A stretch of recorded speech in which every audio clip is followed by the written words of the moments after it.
రక్షణ అంటే మనం దేవుడు పాపాలని ఇంకా విడిపించినాడు.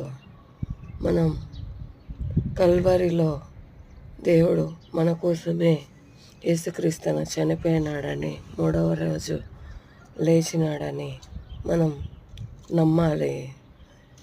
నమ్మినప్పుడు మన హృదయంలో పాపారు వస్తుంది. మనం పాపాలని ఇంకా విడుదల అవుతామని నమ్మాలి.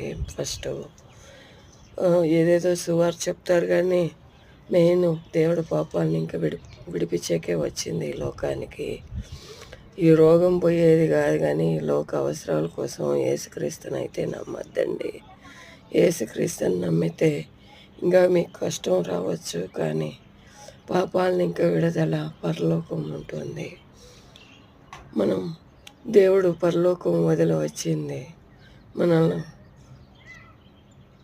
రక్షించడానికి. పాపం ఇంకా ఈ లోకం అపవిత్రతని ఇంకానే కాపాడేకి వచ్చింది. నమ్మాలంటే మనం పాపం ఇంకా